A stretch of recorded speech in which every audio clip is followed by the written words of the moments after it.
सभी बेरोजगार लोगों को नमस्कार। कोई पढ़ाई लिखाई पर बात होगी नहीं, क्योंकि पढ़ाई लिखाई करने से कोई फायदा है नहीं। पढ़ाई लिखाई करा के ही क्या करेंगे जब आपको रोजी रोटी हो ही नहीं सकता आपके पढ़ाई लिखाई से।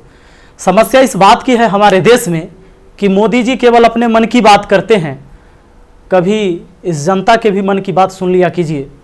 बहुत बार मन की बात हम लोग सुन चुके हैं, परेशान हो गए हैं।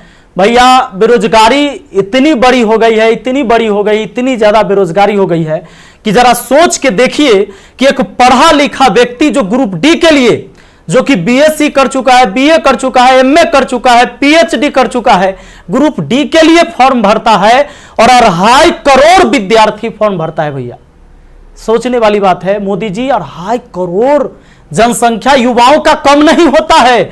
2.5 करोड़ है तो उसके माँ बाप भी जोड़ लीजिए, भाई बहन जोड़ लीजिए, और वो युवा है तो उस पर उसके परिवार का निगाह टिका हुआ है, उससे एक आस जुड़ा हुआ है उस परिवार का।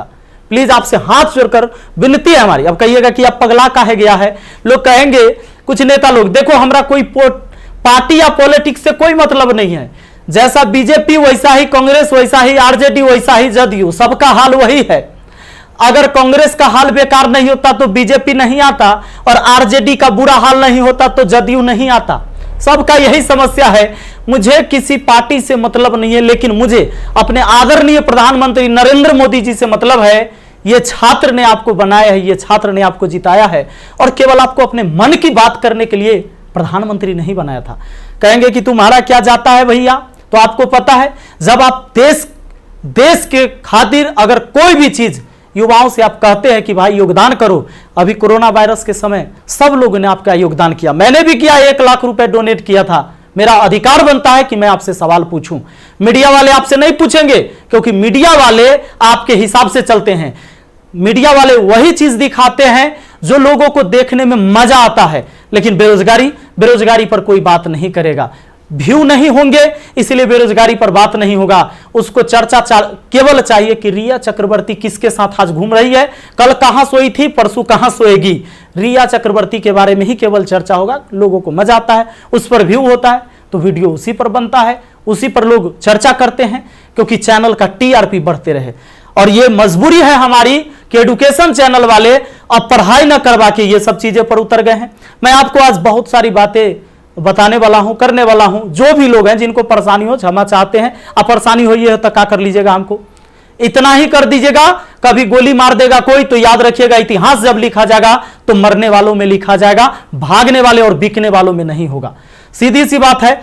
अब ये बेरोजगारी की आलम यह है भैया कि अब आपको बता देते हैं, पढ़े लिखे लोग 2.5 करोड़ स्टूडेंट जो रेलवे का फॉर्म भरता है, जिसमें 500 रुपए सरकार लेती है।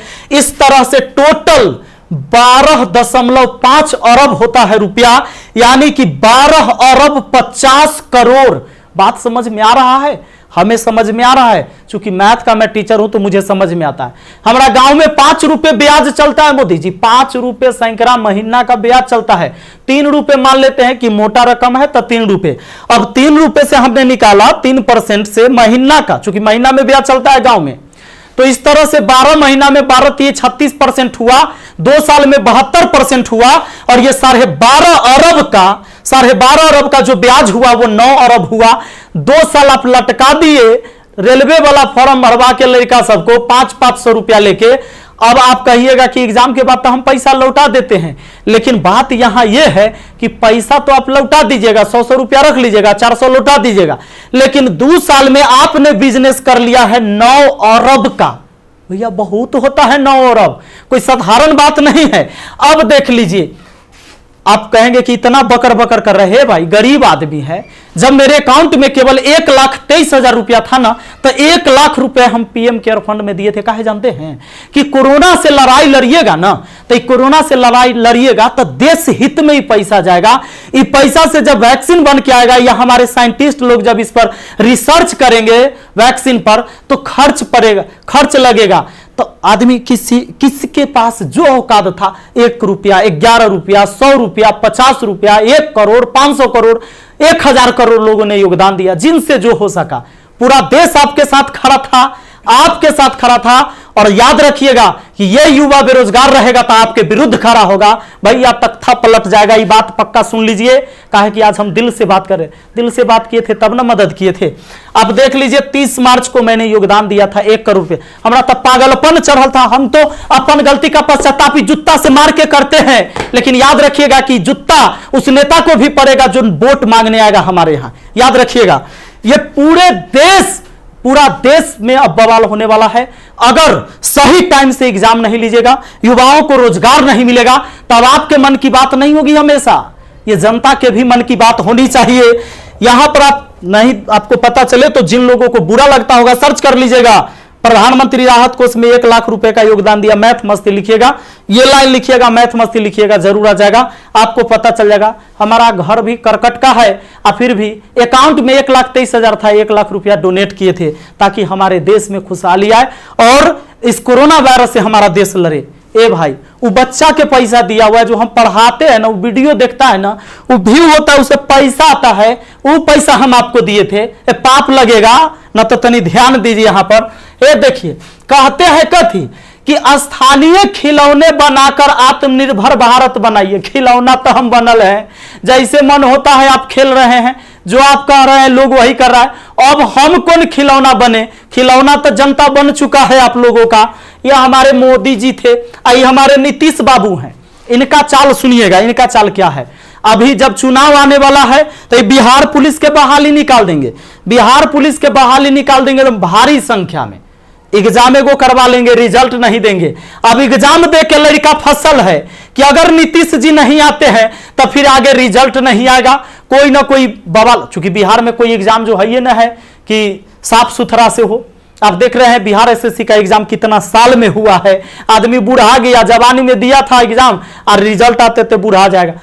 अब चूंकि बिहार में एग्जाम ऐसी होता है, तो ये क्या होगा कि रिजल्ट होगा चुनाव के बाद, मजबूरन फिर नीतीश कुमार जी को चुनेंगे, शिक्षक के बहाली आ जाएगा, बिहार पुलिस के बहाली आ जाएगा, सारे बहाली, दरोगा सब के बहाली आएगा। ये कब होगा? चुनाव के टाइम में भैया। तो नीतीश जी का जो ये था, इसमें इन्होंने कहा कि नल जल का रख रखाव करने के लिए वार्डों को 2-2 हजार रुपया मिलेगा।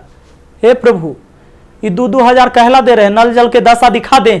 33,000 करोड़, 33,000 करोड़ रुपया आपने बिहार में नल जल पर खर्चा कर दिया। आज आपको असलियत हम दिखाते हैं, इस वीडियो में देखिएगा आप लोग जरूर।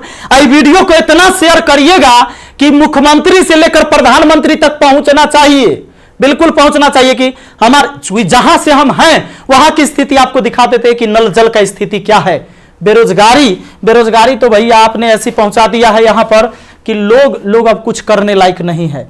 आप अगर आत्मनिर्भर बनाना था, खिलौना बनाना ही था, ये कहेला पढ़वा रहे, शुरू से खिलौने बनवाते। कहेला 500-500 रुपया लेके फॉर्म भरवा लिए और 2 साल में 9 अरब आप ब्याज कमा लिए।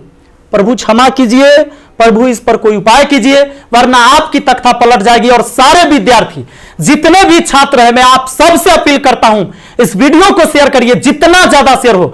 और सारे एजुकेशन चैनल वाले जितने भी, चूंकि आपके मीडिया नहीं दिखाएगा, विद्यार्थी का दर्द कोई नहीं समझ पा रहा है, वो वही चीज दिखाएगा जो सरकार चाहती है। हमारे सारे भाई बंधु जितने भी वाईफाई स्टडी एग्जामपुर है, अभिनव शर्मा है, राकेश यादव सर है, जितने भी लोग हैं जो भी वीडियो बना रहे हैं बहुत अच्छा कर रहे हैं, सभी को हाथ जोड़कर तहे दिल से मैं धन्यवाद देना चाहूंगा।